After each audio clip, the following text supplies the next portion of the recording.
Hello बच्चों, कैसे हैं आप सभी। तो आज से हम लोग जो इंडियन इकोनॉमी है और मैक्रो इकोनॉमिक्स है उसका एमसीक्यू और बीच बीच में केस स्टडीज़ का भी मैं 4-5 क्वेश्चन लाऊंगा। ऐसे एमसीक्यू का तो 30 का सेट्स रहेगा, 30 क्वेश्चंस एक बार में हम करेंगे एक वीडियो में। ठीक है। आप लोग अपना स्कोर चेक कर सकते हैं, कितना आपको आ रहा है, कितना आप जान रहे हैं। ठीक है ना।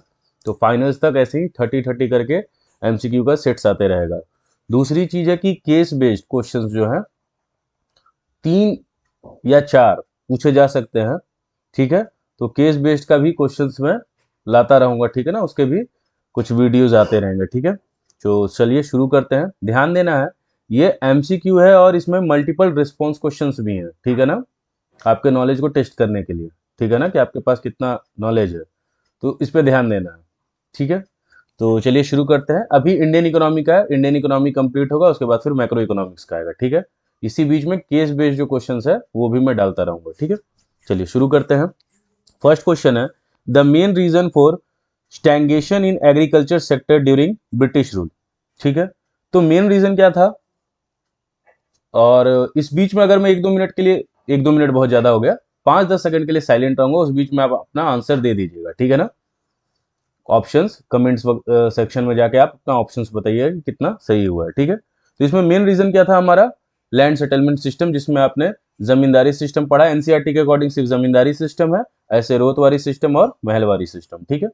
इसकी वजह से ही एग्रीकल्चर सेक्टर हमारा पिटा हुआ था। नेक्स्ट है, द फर्स्ट ऑफिशियल सेंसस।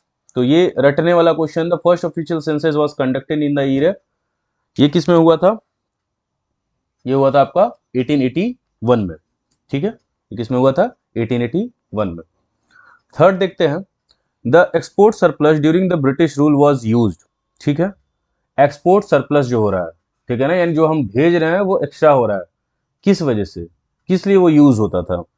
तो फर्स्ट है, to make payment for expenses incurred by an office setup by colonial government in Britain to meet expenses on war fought by the British government, to export invisible items, to import invisible items. तो अगर आपने drain of Indian economy पढ़ा, ये topic है, अगर नहीं भी पढ़ा या भूल गए आप, तो उसमें देखेंगे ये तीनों points, A, B and D, ये तीनों पॉइंट्स है जिसकी वजह से हमारा ड्रेन ऑफ इंडियन इकोनॉमी हो रहा था, या ड्रेन ऑफ वेल्थ बोल सकते हैं। ठीक है ना। तो इन तीनों ही की वजह से हम बोल सकते हैं एक्सपोर्ट सरप्लस हो रहा था, यूज किया जाता था ब्रिटिश रूल के द्वारा। ठीक है। फोर्थ है, the foundation of British empire in India was laid by the battle of Plassey, fought in. तो बैटल ऑफ पलासी कब लड़ा गया था, ये आप लोग हिस्ट्री में भी पढ़े होंगे, 1757। ठीक है। ये कब किया गया था, एक सेकंड इस साइड टिक मारता हूं मैं। 1757 में बैटल ऑफ पलासी लड़ा गया था। बैटल ऑफ बक्सर भी पूछा जा सकता है आपसे। ठीक है। Which industry receive the major setback during the colonial rule. तो देखिए, एक क्वेश्चन आगे भी मिलेगा। हाँ देखिए, है ही अगला question, Indian jute industry suffered heavily due to partition, यानी ये आफ्टर इंडिपेंडेंस की बात कर रहा है, और जब ये ब्रिटिशर का रूल था तब की बात पूछ रहा है कि कौन सा इंडस्ट्री है जिसको सबसे ज्यादा सेटबैक या सबसे पीछे हो गया था। तो हैंडीक्राफ्ट हमारा जो वर्ल्ड फेमस था, वर्ल्ड फेमस जो हमारी हैंडीक्राफ्ट इंडस्ट्री थी, उसको बर्बाद किया गया था। ठीक है ना। ये सेकेंडरी टॉपिक है जो आप इंडियन इकोनॉमी में पढ़ते हैं, हैंडीक्राफ्ट इंडस्ट्री को कैसे बर्बाद किया गया था। ठीक है। बाहर से क्या ला रहे हैं हम, इंपोर्ट कर रहे हैं फिनिश गुड्स, और यहां से जो हमारा हैंडीक्राफ्ट जा रहा है उस पे हम क्या लगा दे रहे हैं, हैवी टैक्सेस लगा दे रहे हैं, जिससे वो बाहर आउटर वर्ल्ड में और महंगा हो जा रहा है, जिसकी वजह से लोग हमारे हैंडीक्राफ्ट को, हैंडीक्राफ्ट इंडस्ट्री की डिमांड नहीं कर रहे हैं। ठीक है। चलिए आगे बढ़ते हैं। India jute industry suffered heavily due to after partition, किस वजह से। ठीक है ना। अच्छा, लगता है वो क्वेश्चन आगे आएगा। ठीक है ना, जूट इंडस्ट्री के बारे में। तो ये आपको बताना है, India jute industry suffered heavily due to after partition, किस वजह से ये हुआ था, तो लैक ऑफ रॉ मटेरियल। ठीक है। इस क्वेश्चन का जो एक्सप्लेनेशन है वो एक और जूट वाला जो क्वेश्चन है उसमें आएगा, तो मैं दोनों को साथ में ही एक्सप्लेन कर दूंगा। ठीक है ना। नेक्स्ट है, British rule introduce railways in India in the year, कौन सी ईयर में हमारा रेलवेज को इंट्रोड्यूस किया गया था। ये डायरेक्ट क्वेश्चन है। ठीक है ना, या बोल सकते हो आप रटने वाला क्वेश्चन है, 1850s में। ठीक है ना। चलिए नेक्स्ट है, more than half of the India's foreign trade was restricted to. तो अब जो भी हम फॉरेन ट्रेड, यानी ये इंडिया है, ये और बाहर जो भी हम ट्रेड कर रहे हैं, किसी भी आउटर कंट्री से हम ट्रेड कर रहे हैं, उसको हम फॉरेन ट्रेड कहते हैं। लेकिन उस टाइम पे हमारे यहाँ पे जो गवर्नमेंट बनी हुई थी या जो थी, वो ब्रिटिशर थे। तो जितने भी रॉ मटेरियल्स थे वो अपने कंट्री भेजते थे। कहाँ भेजते थे? ब्रिटेन में भेजते थे। ठीक है ना? तो इसका आंसर क्या हो जाएगा? Britain, B option. ठीक है, 8 का क्या हो जाएगा? B option. नेक्स्ट है हमारा, decline of handicraft industry led to. अब हैंडीक्राफ्ट इंडस्ट्री के डिक्लाइन होने से या खत्म होने से क्या क्या हुआ है वो आपको बताना है। फर्स्ट है मैसिव अनएम्प्लॉयमेंट हुआ, इंपोर्ट ऑफ फिनिश गुड्स हुआ, एक्सपोर्ट ऑफ फिनिश गुड्स हुआ, या ऑल ऑफ दीज। तो एक बात समझिए, हैंडीक्राफ्ट इंडस्ट्रीज में भी बहुत सारे लोग थे। अब मैं बोल रहा हूं कि इंडस्ट्री खत्म, बंद, तो इससे क्या होगा? इसमें जो लोग वर्क कर रहे हैं वो क्या हो जाएंगे? अनएम्प्लॉयड हो जाएंगे। ठीक है। अब जो जो हमारे कंट्री के लोग हैं, अगर हैंडीक्राफ्ट इंडस्ट्री को यूज कर रहे थे, इंडिया के जो लोग हैं, अब वो उसको तो यूज नहीं कर रहे हैं। यानी जाहिर सी बात है, आप कुछ अदर चीजों को यूज करोगे। तो ब्रिटिशर क्या कर रहे थे? हमारे ही यहाँ से कॉटन खरीदे थे, वहां शर्ट, एक एग्जाम्पल है बस, कि हमारा ही कॉटन यूज किया, शर्ट पैंट बनाया, और हम ही को वो शर्ट पैंट पहनने बोल रहे थे। यानी हम बोल सकते हैं इंपोर्ट ऑफ फिनिश गुड्स हो रहा था। तो ये ऑप्शन ए, ऑप्शन बी दोनों करेक्ट होगा। ठीक है ना? क्योंकि मैंने पहले बोल रखा है, सिर्फ एमसीक्यू नहीं है, मल्टीपल रिस्पॉन्स क्वेश्चंस भी है। ठीक है ना? तो मल्टीपल इसके आंसर है, ये दोनों होगा। एक्सपोर्ट नहीं हो रहा है, हम तो कुछ बना नहीं रहे थे जो एक्सपोर्ट करेंगे। पहले करते थे हैंडीक्राफ्ट का, लेकिन वो जब खत्म हो गया तो अब हम कुछ एक्सपोर्ट कर नहीं रहे हैं, सिर्फ रॉ मटेरियल हम एक्सपोर्ट कर रहे थे। ठीक है।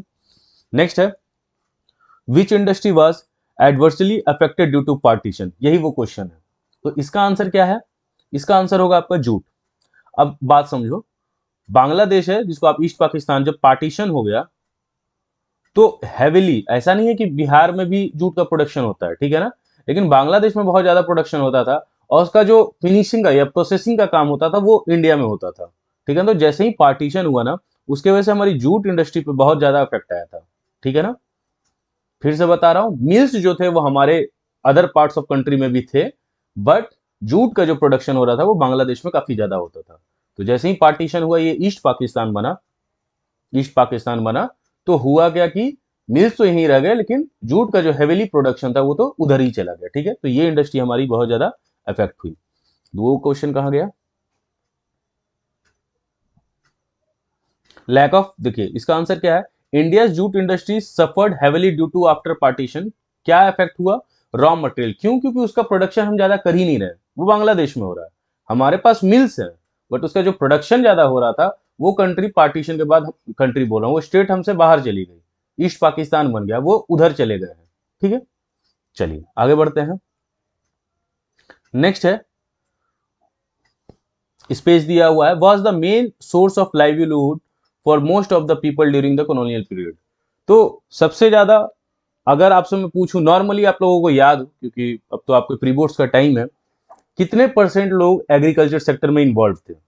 तो देखा जाए, पहले तो 85% हमारी जो पॉपुलेशन थी, टोटल पॉपुलेशन में, वो एग्रीकल्चर सेक्टर में थे। ठीक है। धीरे धीरे ये घट के 75 भी हुआ है।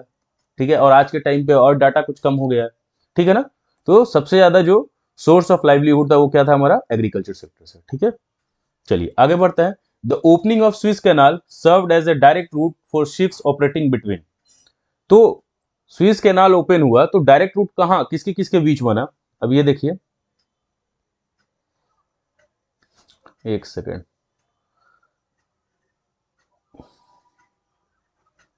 ये अफ्रीका हो गया, ये इंडिया हो गया। अब ऐसे आ रहे थे ब्रिटिशर। ठीक है।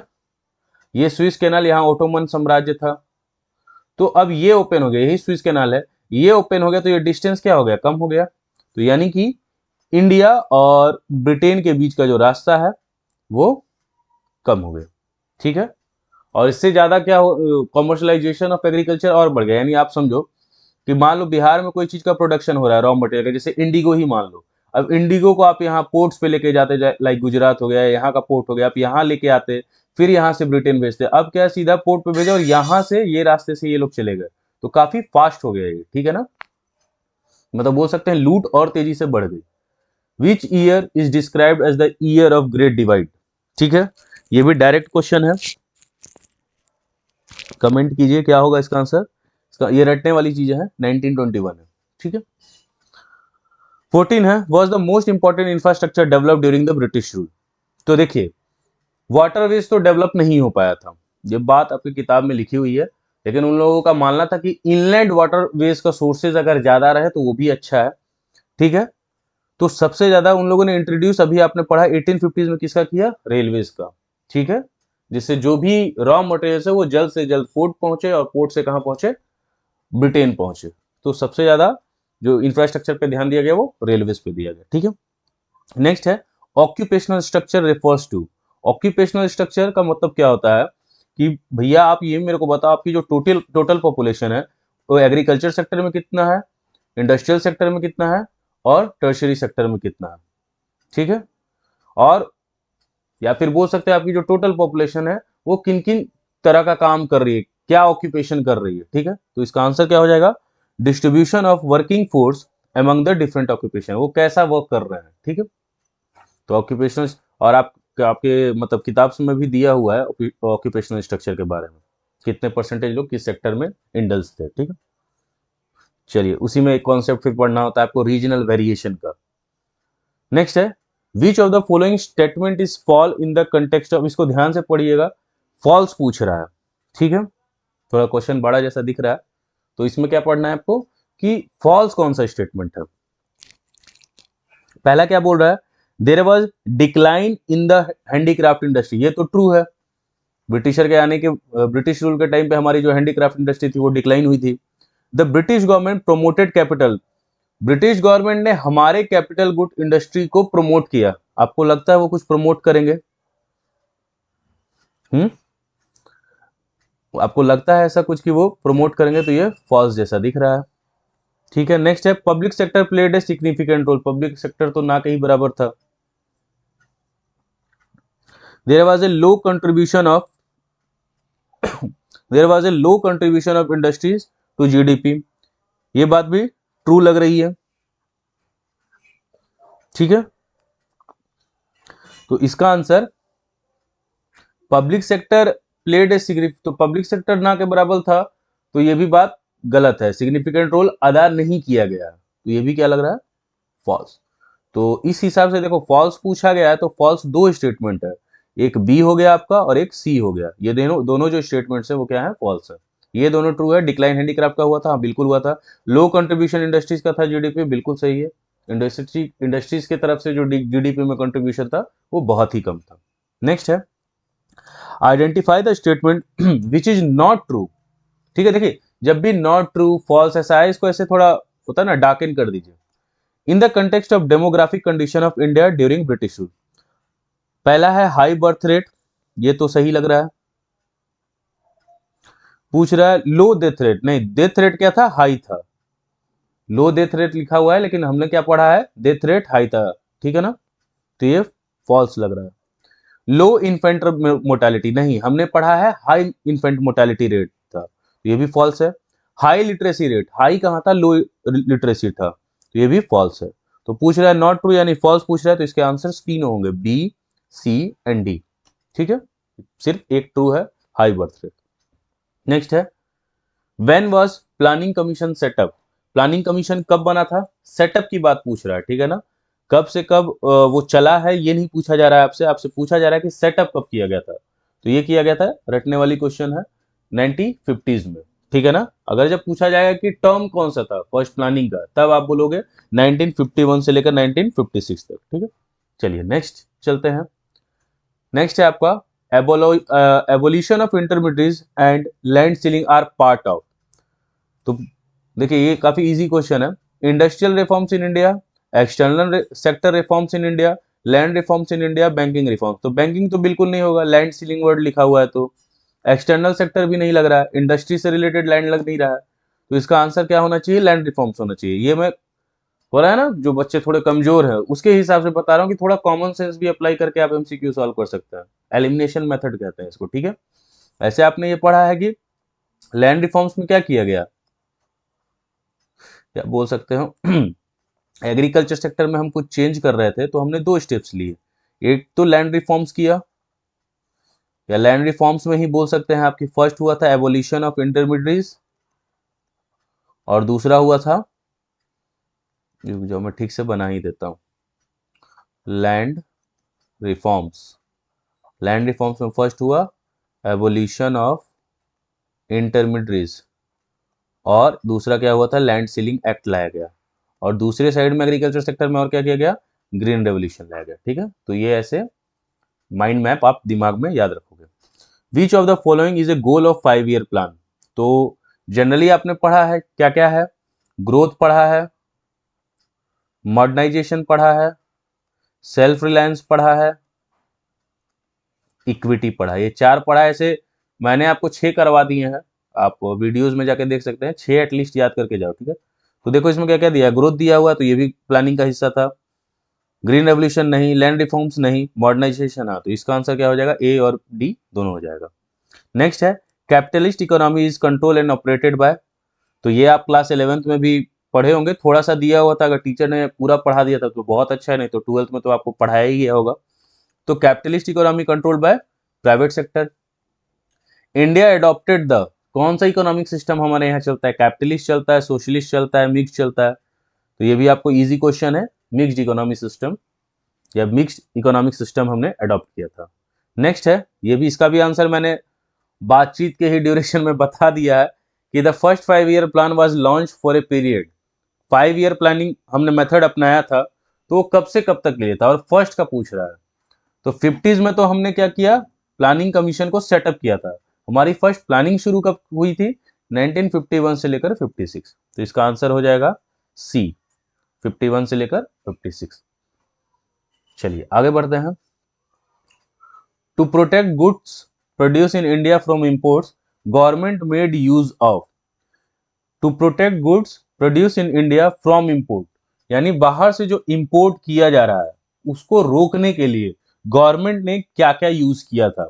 ठीक है ना, गवर्नमेंट ने क्या क्या यूज किया था वो बताना है, कमेंट कीजिए। तो आपको याद होगा 2 तरीके से हम रोक रहे थे, इसी मेथड को हम बोलते हैं इंपोर्ट सब्सटीट्यूशन। क्या बोलते हैं, इंपोर्ट सब्सटीट्यूट, यानी हम इंपोर्ट को सब्सटीट्यूट करेंगे, किससे सब्सटीट्यूट करेंगे भैया, अपने एक्सपोर्ट से। ठीक है ना, यानी हमें इंपोर्ट को कैसे भी रोकना है, तो रोक कैसे रहे थे हम, कोटा से और टैरिफ से। कोटा टैरिफ क्या है भाई, बाहर से कोई बीएमडब्ल्यू आ रहा है, 100 रुपए का ये बीएमडब्ल्यू है, इस पे 50 रुपए का टैक्स लगा दिए, 150 रुपए का हो गया। अब यहाँ के लोग इसको नहीं खरीदेंगे, क्यों, उनको महंगा लग रहा है। कोटा सिस्टम क्या है, मान लो इंडिया के 100 लोग बीएमडब्ल्यू मांग रहे हैं, लेकिन हमने कोटा बना दिया कि हम साल भर में सिर्फ बीएमडब्ल्यू 50 ही खरीदेंगे, इसको क्या बोलते हैं, कोटा सिस्टम, लिमिट लगा दिया। ठीक है, तो इसका answer A and B both होगा। ठीक है, नेक्स्ट है लैंड सीलिंग रेफर्स टू। अभी लैंड सीलिंग हमने देखा था, तो लैंड सीलिंग क्या है बताइए, आप लोग कमेंट कर सकते हैं। तो लैंड सीलिंग हमारा होगा कि हमने लिमिट फिक्स कर दिया भाई, 20 एकड़ से ज्यादा लैंड किसी के पास नहीं होना चाहिए। ठीक है, उसमें लूपहॉल भी था, उसके बारे में बात नहीं करेंगे, वो सब लेक्चर्स में दिया हुआ है, लेकिन 20 एकर्स का लिमिट फिक्स किया गया। तो किस पे किया गया, fixed rural land holdings at the existing level, fixed land area for irrigation, irrigation की बात ही नहीं हुई है, fixed urban land holdings at the existing level नहीं, fixed quantum of land held by an individual, एक इंडिविजुअल के पास 20 एकड़ से ज्यादा लैंड नहीं होना चाहिए, अगर 20 एकड़ से ज्यादा लैंड है तो वो गवर्नमेंट छीन लेगी। ठीक है, हिंदी में इसको चकबंदी भी बोलता है। नेक्स्ट है, अब पूछा गया है dash economy is the economy in which means of production own controlled and operated by the government, यानी जहां पे कंट्रोल मैनेज और ऑपरेट किया जाता है गवर्नमेंट के द्वारा, उस इकोनॉमिक सिस्टम को हम क्या बोलते हैं, तो उसको हम बोलते हैं सोशलिस्ट। सोशलिस्ट में गवर्नमेंट होता है, कैपिटलिस्ट में प्राइवेट, और मिक्स्ड में गवर्नमेंट प्लस प्राइवेट, याद रखोगे आप। ठीक है, चलिए नेक्स्ट है स्केड्यूल। पूछा जा रहा है schedule comprise of industry which would be exclusively owned by the state, यानी गवर्नमेंट, यानी वो सिर्फ गवर्नमेंट चलाएगी, ना उसको कोई डिफरेंट स्टेट चला सकता है, ना कोई इसको प्राइवेट इंडिविजुअल चलाएगा। तो वो था हमारे स्केड्यूल ए में, जैसे आर्म्स एंड एम्यूनिशन हो गया, ठीक है, रेलवेज हो गया, तो ये सिर्फ गवर्नमेंट ही चलाएगी। ठीक है, उसको हमने स्केड्यूल ए में रखा था। नेक्स्ट है refers to taxes levied on imported goods. तो अभी मैंने आपको कुछ देर पहले बताया कि कोटा में तो हम क्या कर रहे हैं, लिमिट को फिक्स कर देते हैं, फिक्सिंग द लिमिट, कि इतना ही 10 ही पीस हम लेंगे बीएमडब्ल्यू, इसको तो हम बोल रहे हैं कोटा, लेकिन टैरिफ का मतलब क्या है, टैक्स लगाना। तो यहाँ पूछ ही क्या रहा है, taxes levied on the imported goods, तो उसको हम क्या बोलेंगे, टैरिफ्स बोलेंगे। तो इसका आंसर हो जाएगा बी। ठीक है, नेक्स्ट है, in which year India adopted high yielding variety of seeds या program for the first time. तो कंट्री में कब हमने HYV सीड्स के जो प्रोग्राम है उसको एडॉप्ट किया। तो पर्टिकुलर आपसे इसमें क्या पूछा जा रहा है, ईयर पूछा जा रहा है। किसी को पता है तो वो कमेंट कर सकते हैं। ये है आपका 1966। ऐसे एज ब्रॉडली हम लोग बोल देते हैं कि 1970 से हमने ग्रीन रेवोल्यूशन हमारे कंट्री में हुआ, लेकिन पर्टिकुलरली टाइम पीरियड ये होगा। ये बहुत बच्चा वाला क्वेश्चन लास्ट में मैंने दिया है, जो बच्चे को एकदम कॉन्फिडेंस नहीं है वो भी कम से कम इसका आंसर तो दे कि जीडीपी स्टैंड्स फॉर, जीडीपी का फुल फॉर्म क्या होगा, gross development process, gross domestic process, gross domestic product, या नन ऑफ दीज। तो इसका आंसर मैं बताऊंगा भी नहीं, आप सभी लोगों को इसका आंसर एटलीस्ट कमेंट करना है, ठीक है ना। इसका आंसर तो मैं नहीं बता रहा, मैं मान के चल रहा हूँ 12th में जो लोग इकोनॉमिक्स पढ़ रहे हैं, चाहे वो कॉमर्स के बच्चे हों या आर्ट्स के बच्चे हों, उनको इसका आंसर तो जरूर पता होगा। ठीक है, 10th में भी इसका यूज हुआ है क्योंकि, ठीक है। तो और ये बहुत बार इकोनॉमिक्स में आपने 1000 बार ये वर्ड सुना है। तो इसका आप लोग जो आंसर है ABCD, ये कमेंट करके आप मुझे बताओगे, ठीक है। तो ऐसे ही 30-30 MCQ का वीडियोज आते रहेगा और केस बेस्ड का, ठीक है। सो मन लगा के पढ़ते रहिए, कोई तकलीफ कोई दिक्कत हो तो आप मुझे मैसेज कीजिए। फिर मिलते हैं, बाय, गुड नाइट।